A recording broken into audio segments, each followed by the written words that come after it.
Okay, Maurice Brosnan is here with us from Melbourne. Maurice, it's a few weeks since we've chatted. I don't know if, I was just saying to Darren, I don't know whether we would have, I don't know whether in a weird way it was good that there wasn't the second semi-final yesterday, because I don't think we would have been able to catch our breath after Saturday night.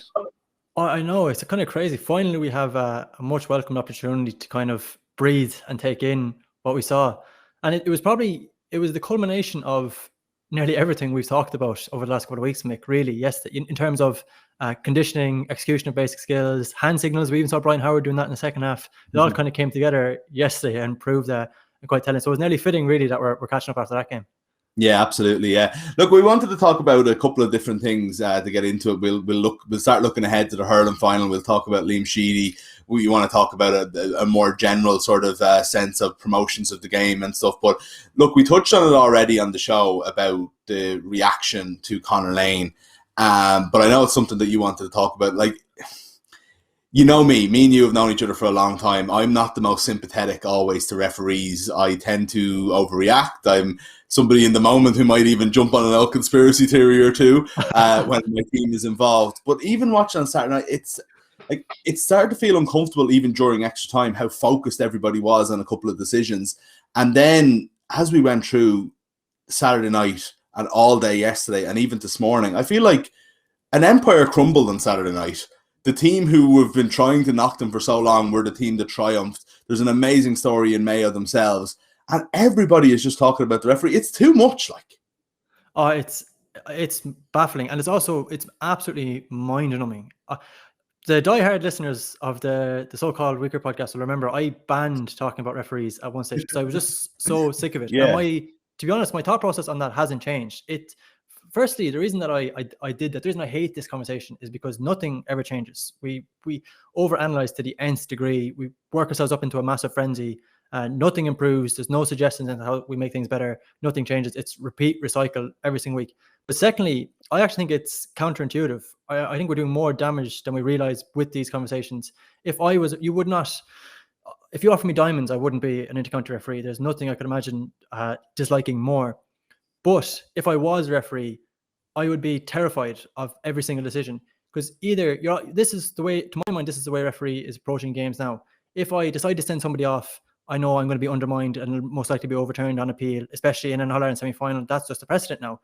If I try and intervene and enforce the rules, I'm going to be accused of ruining the sport. If I try and let it flow, I'm going to have every single decision overanalyzed to the nth degree and be called a disgrace and every name under the sun. I don't know where that actually helps anybody. And especially in a case like this where, separate to all this, Mick, there are so many more interesting things to talk about after this game. The fact that people are working themselves into a frenzy about Conor Lane and his performance. Not to say, by the way, I think, he obviously didn't get everything right. I think it's okay to criticize it. But to this extent, to work ourselves into such a frenzy, I think is baffling, to be honest. And also, to my mind, there's really easy fixes to the problem that we're seeing with referees. Take the timekeeping off him. The criticism he's getting for blowing up at the end of the game is such a simple fix. Why is the referee even concerned with that? Yeah, entirely. Secondly, going back to Aimfus Morris or Down Kerry, and one of the things he said straight away afterwards, he pointed to umpires and he said, we need to empower umpires so they can intervene. Right now in the rule book, not everybody knows this, in the rule book, an umpire can only intervene if it's a bookable offence. They can't intervene if it's something minor outside of that. Now, to my mind, that you need to empower umpire to be able to be in communication with a referee during game. And you also need to have designated umpires. So there's not this idea of that a referee, because whether or not this is true, the idea is out there that umpires or linesmen are competing with referees. The linesman is effectively his competition. They both want an All-Ireland final. I don't know if that's true or not, but the idea is out there. It's been said enough that has to be a factor. So if you had a designated linesman who has been empowered to do their job, it would make all of this so much easier, and we would avoid this tedious conversation every single time where we overanalyze everything. We change absolutely nothing. I absolutely guarantee you we'll be sitting here in a year having this same conversation, because nobody's actually interested in changing anything. Nobody's interested. It's just in proposing solutions. The only thing they're interested in is this performative anger and throwing it all on a referee's door. A referee makes a mistake. It happens. Look, it's not ideal, but it happens. In the same way that some of the greatest footballers of my lifetime made mistakes, made really significant disciplinary mistakes. It's funny. A referee is a disgrace and a shambles and everything under the sun for missing an off-the-ball incident. But God forbid if you label a player a disgrace and a shambles and you attack their character for elbowing somebody in the throat, for throwing somebody on the ground, for any of these things. And the fact is, nobody is any of those things. They're mistakes. They happen. Take a chill pill. Yeah. Okay. Look, I'm with you on that. Like, and you know me, I would have sometimes a little bit less sympathy, but I just thought as it went on, mainly yesterday, even like if you could take Saturday night out of it, it's like there was more important things to talk about. And the result, most of the criticism was from that Dublin weren't punished or whatever it is. Mayo won the game, so it didn't even have an actual impact on the result in the way that it might have had earlier in the year with Clare and Tip or whatever, and it. Anyway, yeah, I completely agree with you. Come here, there's probably a bigger point to be made in terms of criticism. If on a lot of the referee calls, sometimes it comes from the rules, and the rules might be a bigger issue than the referees themselves, despite obviously mistakes being made by humans.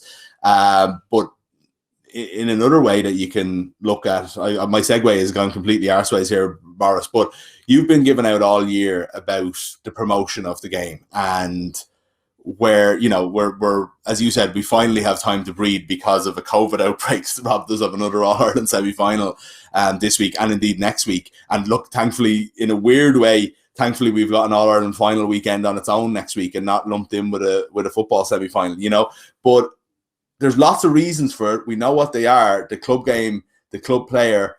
It's a weird season anyway. We couldn't start until very late because of COVID and everything else. But there's a lot more they can be doing to make these occasions.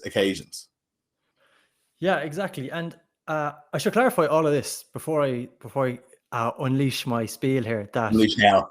I am, and I was and am a club player. Right now, I'm playing for a club in Australia, but I was a club player in Ireland all the time. And I particularly hated these conversations about promotion and commercial interests. Who's like even harder to get games and organization and so on and so forth. Yeah, exactly. Yeah. Yeah. I've said this before, actually. I hated these conversations about the commercial aspect of all this and the promotion and interests and all that, because I thought this is an amateur sport. We're different to the other organizations. And why does that stuff seem to always take precedence over the club player and certainty and a designated split calendar and all those sorts of things? However, those things are here now, right? We have a split calendar. It's established. From now on, this is the way it is. And within that framework, I still think that I have a huge amount of sympathy for club players this year, and I do think what the provincial championship is in a precarious situation. I know it has been said that all these counties are given assurances that they would still be considered for provincial championships. I don't know how you can give assurances with a pandemic and a disease. I don't know. You encounter one problem and the picture changes. So I'm not sure about that. However, there's a bigger picture conversation here, which is about the GAA and the greatest marketing tool that this game has, and how great a sport is and how we should be able to share that, right? So everything that I talk about, a lot of people think these are just mind-numbing journalist concerns that don't attain to the general public, but they actually do. When I talk about having a centralized statistics base, when I talk about naming teams before games, when I talk about pre-game interviews, any of this sort of thing, it's not about the act. None of that. I don't care about any of that stuff. It doesn't matter to me. What does matter to me is the weapons or the vehicles we use to promote the GAA. And right now, I don't think we are doing our game the service that it deserves. I don't think we've sufficiently promoted really games. And this will have, have no doubt about this. If we continue down this path, it'll have serious repercussions for the GAA in terms of general interest, in terms of PR, in terms of revenue. And you can moan about that all you want, but this revenue goes back into grassroots. It is the club's concern, because this is the greatest tool we have at our disposal is the inter-county game. So if we don't give a framework for the GAA to help promote itself, it doesn't have to be an extreme. I gave examples in the past about the AFL. Every club is mandated in the AFL to name a team on a Wednesday. There's certain designated media sessions that everybody has to participate in. The Lions open the doors to documentaries this year. They actually had trouble selling in documentaries, but the same thing in terms of TR, from a PR perspective. Now, they're professional entities, and I don't necessarily think that you should adopt that framework, but it's just having some sort of framework instead of this ad hoc. Like, there's nobody we're at a stage now, Mick, where before an All-Ireland semi-final, the greatest rivalry in our lifetimes, the Mayo Dublin game, and no Mayo player does media before the game, so there's nothing in terms of promotion for that. The teams aren't named until the day of the game, so you're relying. Supporters are looking around crying for something to get excited about, and they have to go and wait for the program, the published program, to get their hands on teams. Like, why is that such a big deal? Why do you have to keep that, behind the gates? Like, the statistics thing is driving me insane, because we don't appreciate what players have achieved this year until we have a centralized statistic base, because there's things we overlook. We only realized a week beforehand that Aidan O'Shea is about to make his 50 championship appearance. The Joe Canning, there was still speculation the week before. I was reading conflicting reports on the figure Joe Canning needed for his scoring total. The fact that we're at that stage, I think it does a massive disservice to the game and to players. And I just think we could do so much better. And I know a lot of people hate this conversation, and I do appreciate why. But I just think, but let's talk about one why. extreme or the other. I'm with you here, but there's a discussion there that, like, somebody, I had a conversation on Twitter with Jamie Wall, who I would respect an awful lot and is involved in all levels of the game, grassroots, colleges, etc. And he would say, we don't need to promote the game. Who cares? It's there for, there's members in every town in the country, so on and so forth, and they're there and they're more important than everybody else, right? Yeah. That's an argument. I don't necessarily agree with it. I think they're probably more important to an amateur organization, absolutely, but it doesn't help grow the game. A lot of people aren't born into the GAA in the way some people are. That you're literally born into a club and you're down there from when you're 5 years old. A lot of people don't have that. We do want to always continue to grow the game around the country, give people a chance to play. For example, me and you have had lots of conversations about why we don't grow hurling in outside of its traditional pockets. You can't do that if you're just expecting nobody to have any access if you're outside of it. But then the other side of it, say somebody like Mark Farrelly, who people will know from podcasts on here in the past and so on and so forth, he'd have a very strong opinion that if Dublin win 45 in a row and nobody ever goes to Croke Park again, football isn't going to die, because it's still going to be the most important thing in his village and in all the villages around him, and the Cavan Championship is still going to matter, as much as it does. I just wonder where you fall on those arguments that the GAA is local and whatever happens nationally is great and we should all watch it, but it ultimately isn't as important as the community where it starts and how much that matters to them. So I can fully appreciate how you would come to that train of logic, but at the same time, I think it's a really dangerous idea to propagate the idea that intercounty and grassroots are disenfranchised, that they're apart, because if you speak to intercounty players about this, they absolutely are not. And the intercounty game is the greatest promotional tool the GAA has, whether we like that or not. So if you go and speak to, I've done a lot of work this year talking about Limerick football, the battle to grow Limerick football, the great work that's done by Paul Connacht with the, he set up the grassroots academy. It's starting to come to fruition. You're starting to see those players come to intercounty football. We actually spoke about people like Billy Lee, who are genuinely enthusiastic local Limerick people trying to grow the game there. If you speak to them, and I've had this conversation, the greatest tool they have is players. So, say for example, 2010 Limerick get to a Munster final. That's the Pat Ranahan era. That is viewed by a lot of people as the greatest missed opportunity that Limerick ever had, because they didn't do enough to get into schools, get those players who are playing in the Munster final, and use that to promote the game. So these don't have to be separate conversations. They actually be interconnected. We spoke 2 weeks ago about Joe Canning. Go and talk to the people organising cool camps in Galway. Go and talk to people in Portumna, in Ardrahan, in Athenry about the effect Joe Canning has on grassroots hurling, on how he gets people to promote the game. I wrote a piece for Balls 2 weeks ago with Damien Coleman, who's a promotional officer working for the GAA, Portumna Man, and he's pointed to people going abroad and meeting young first generation, second generation, third generation Irish kids. And the reason they're playing hurling abroad is because their parents watch Joe Canning on TV and want their kids to be like Joe Canning. So the idea that these aren't interconnected is a nonsense, really. Now, I fully appreciate why you would have the view that stuff shouldn't take, or the intercounty, the promotion aspect shouldn't take precedence over members, over the grassroots, over club members. But as I said, now that we have a framework and this is the next stage of the conversation, the fact that we have a framework and an organised calendar, the CPA has stood down because they achieved their goal. So that goal is there now, right? You have an established calendar the freedom to do what you want to do. This year, I would strongly argue that it's going to be compromised. I don't think the semi-final should have been postponed purely because of what it's going to do for the club players. But I'm talking about, this is a grander scheme of things. I'm talking about, can we provide a framework where these things are interconnected, where, you know, all these players want to go back and play with the grassroots anyway. This stuff isn't, I don't think they're separate conversations. Yeah.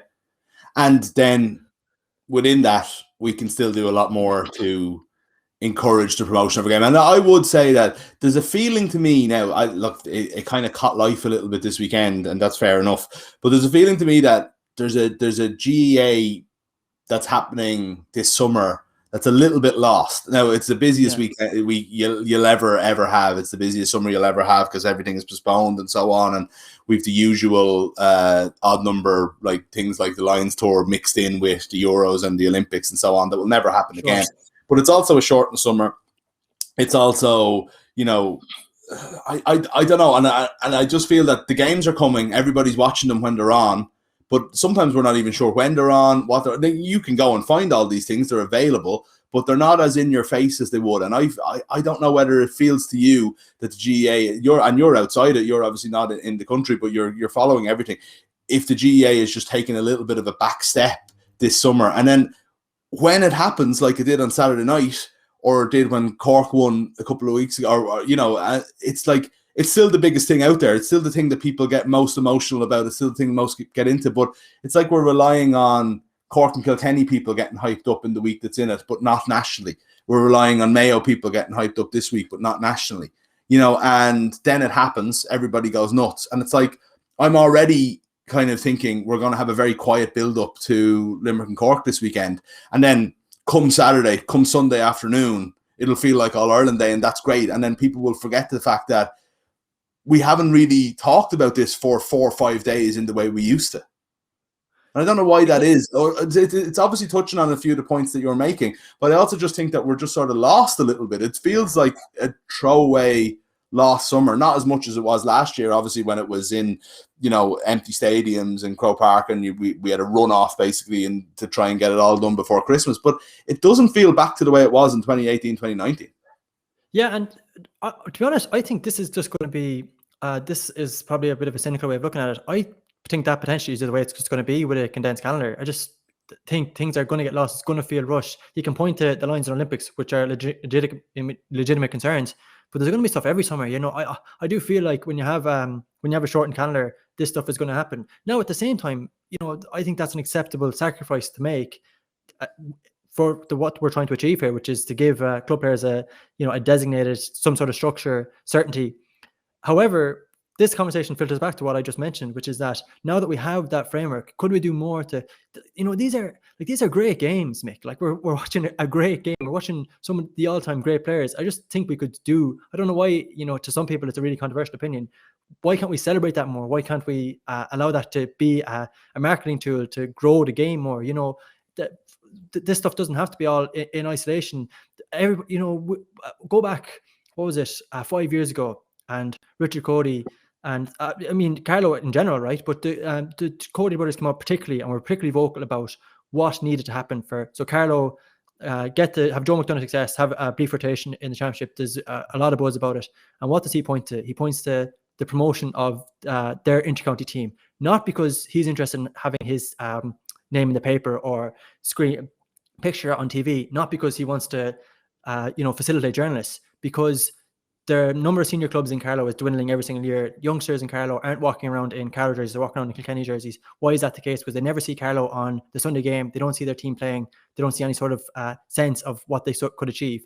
So, you know, these things aren't disconnected. Now, as it happens, Carlow got a lot of promotion that year off the back of a lot of those interviews, because they were willing to be vocal, which kind of just comes back around to the idea. Carlow, you know, were allowed to be vocal. That led to promotion. That led to some sort of whatever you want to call it, momentum behind them. Now, unfortunately, as the case, they went back down. But it just all comes, I think that perfectly illustrates that this all ties together. It doesn't have to be separate conversations. And I do balk at the idea that for some reason we're viewed as being in competition with each other, that, you know, me, the club player, and the intercounty game. I'm obviously biased in terms of from a media perspective as well, but I just think that, you know, it shouldn't be a controversial opinion that we can all coexist. Yeah. Before we go, I just want to talk about the starter build up in some way to the hurling final. But before even that, there's news this morning that Liam Sheedy has stepped down as Tipperary manager after a successful 3-year term that included an All Ireland. He finished the first time with an All Ireland, and he started it this time. He was out of the game like 9 years. So when Brendan Maher retired last year, I ended up going back and for a piece I was writing and listening back to some of the coverage around the 2019 final. I do remember a conversation we had about Liam Sheedy's his extended and more enthusiastic fist pumping and clapping and celebrating that he had on the sideline this time, perhaps more than he did in his first stint. But I think more so is like gathering a tip team together that I think people will have forgotten were talented, no doubt about it, won the All-Ireland in 2016, but, didn't get out of the group in Munster in 2018. But we're also plagued with a lot of bullshit, like a lot of, WhatsApp rumors and different things like that. And lads getting Cathal Barrett being suspended off the panel for, I can't even remember what, but it was disciplinary reasons and so on and so forth. Rumors, etc., etc. It never seemed like it was all together. That's what Liam Sheedy was able to do, was come back in and like put Tommy Dunn and Eamon O'Shea in charge of the coaching, like no ego there or anything like that, but also just like gather this incredibly talented, the most talented group of players in the country, especially at that time, and say, lads, you've another All-Ireland, what the hell are you doing? Yeah, and also just, it's funny, I was just thinking about this before I came on there. You mentioned Brendan Maher there. My first day of work with Balls, here's a good one for you, was I was sent to Crow Park and I got a one-on-one with Brendan Maher, my very first day at work. And he mentioned those, I don't know if you remember this, he mentioned those WhatsApp rumors and mentioned the stuff that was going on. But he also, like, he's a really intelligent fella. He actually thanked media for the coverage of that and for they're being fair and actually helping to counteract some of the nonsense that was going around at the time. So like, and that kind of leadership aspect, I think it was very evident in an interview like that. And then, so I don't know if you kind of get the same sense that I do. Like, it does feel like a bit sad, might be the wrong word, but I just hope that we collectively appreciate what this collective gave to the game of hurling. Like, you go back to 2010 and just how dominant Kilkenny were, going for a 5 in a row. And look at the backbone of that team. Like, Paul Maher played that day, Brendan Maher played that day, Bonner played, Seamus Cannon came on, hit 2 points, Noel McGrath played that day. And you go on to 2016, 2019, that in effect keeping hurling interesting. At the same time, beyond just the medals, there's the rivalries that they gave. Me, my Galway had on, the Galway tip rivalry goes back to Babs and Sarah Farrell, but suddenly it absolutely explodes in 2010. You have fireworks, Lara Corbett hitting a point in extra time to win it. Fast forward, these players, what they gave us in 2015, Sean Maloney point, 2016 was just absolutely fireworks. 2017, obviously Joe Canning. 2019, was that the game of the championship when they were back under Sheedy? Probably was, an absolute thriller. Like, what they gave to hurling, what Liam Sheedy and this collective, I'm not retiring the rest of that collective at all, by the way. Yeah, that's but just, but just in terms of what, that unit, it does feel like whatever happens next, it does feel like an end of an era. Whoever goes in there, whether it be Liam Cahill seems to be obviously forerunner, Darry Egan, the coach there, is very highly regarded as well.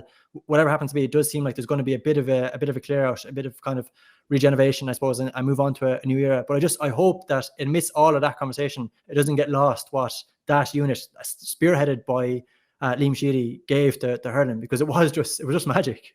Yeah, in a weird way, 3 All-Irelands doesn't feel like an incredible thing, but if you look at the history of Tip, that's actually an incredible run for them. Like, Tip do tend to kind of go on, 1 All-Ireland a decade, sort of, to win those 3 in that time and be a really relevant force all the way through. But yeah, again, I mean, we hope we haven't seen the end of them all, I suppose. I would like to see Seamus Callan, Pádraig Maher, Noel McGrath, etc. still hurl, but we said goodbye to Brendan last week, and what a player he was. And then now Liam Sheedy's obviously stepping down, which does signal that it's a kind of a rebuild at the very least. I don't know if we're looking at the same with the Dubs as well in the football side of things. Whether just on that, Mick, before we move off that, just very briefly, one thing I think there's an issue, a small issue within GAA, is that we definitely rush to retire players too early, and I think it would be a massive mistake if Tipperary move on from all those players at once. It could be, Kieran Donaghy touched on this a couple of years ago. Why should I retire because I'm 33 and everyone thinks I should retire, when he felt great. And the thing is, they can still have an impact. Go back to that year and he kind of takes David Clifford under his wing and ends up being the person who palms down. David Clifford, when's the moment he announced himself on the intercounty scene, the goal against Monaghan, who palms the ball down to him, Kieran Donaghy. So these players can have a massive impact in terms of leadership, in terms of the off-field stuff. You look at Mayo and James Horan. I think the way he's managed that transition, he didn't rush off anybody. He saw a good players drop off, but a lot of those players could have came earlier and they were kept within the panel, within the squad. And the reason they were doing that was, even if they're on the bench, Keith Higgins might necessarily have an impact, but I can guarantee you Keith Higgins is walking through Oisin Mullen in terms of how to man mark in training. So those players can have a massive impact. So if they don't want to go, I think it would be a massive mistake to force them to go. Yeah. And the A versus B games, as we talked about on the show, for 2 weeks in a row now as well. So let's make it 3 weeks in a row. But you can imagine what Colin Boyle is doing in Mayo training at the moment. You know what I mean? If he's not there anymore. But I'd say he's still toughening up, lads. Let's say. Yeah. Right. Okay. One thing we're going to have a preview show later in the week with Shane and possibly someone else. But if you were to think of one intriguing thing that you're kind of going to be thinking about a little bit this week ahead of Cork and Limerick, what's it going to be? I think if you look at Limerick, the greatest thing about them is that they don't bend for anybody. So they will impose their game regardless. They don't care how you set up. They will always set up the same way. Now that is in a way terrifying because of how good they are. But I really hope, regardless of what happens at the weekend, I really hope between Kieran Kingston and Dermot Sullivan and Donald Grady, while they do see that as a threat, they also see it as an opportunity. I really hope that they go out and try and expose. Say, for example, if Limerick are going to go out, right, and they're going to set up in this zonal press from a puck out, I would love to see, even if it's just off one puck out, 1 or 2 puck outs, why don't you leave 2 forwards up and bring everybody else back and flood the space? Somebody will have to be free. And see, do they bend? See, does a man follow? See, can you break that zonal press? Because if they don't, if Limerick stick to their game plan, as they have done relentlessly with incredible success, you will force them to do something. You'll ask some sort of question, and I hope they do something like that. Declan Hannon is going to drop off. We all know that, and the reason that it works is because he's such a good distributor of the ball. But what if you try to expose him with somebody like Jack O'Connor? You can't react to pace like that, or Callaghan or Kingston. What if they went out at 11 and suddenly, William O'Donoghue was trying to cover back, Hannon is trying to react. But when a guy is that fast, if he's had the ball in his hands and you're trying to react, you're in trouble. You're chasing down shadows effectively. So I would love to see Cork do something. I would be very hopeful that this will happen, that we will see something sort of creative. But I just really hope that Cork go out and ask a real question. It can feel like this is elementary analysis, have a cut. But at the same time, I do hope that Cork do that they do go and do something, just try and pose a different question to Limerick. Just don't bend to what they want to do, because we know what Limerick are going to try and impose themselves on Cork, as they do to everybody. So I would love to see Cork try and react to that, in any form, whether that be off a puck out, off positional changes, just something. I would love to see that happen. Yeah, you might not be able to beat Limerick anyway, but you're definitely not going to be able to beat them if you let them play the game on their terms and don't bring them out of their comfort zone in some way. Okay, brilliant. I can't wait for it. We're going to have a preview, as I said, later in the week. But Maurice, thanks a million for joining us this morning. We've covered all the ills and the good and the bad and the ugly of GAA over the last half an hour. Yeah, thanks a million, Mick. Thanks a million to Maurice. If you've enjoyed the show today, please do subscribe. If you're watching on YouTube, subscribe to the channel. If you're listening on the podcast, obviously subscribe and leave a comment and a rating for us as well. It helps a lot.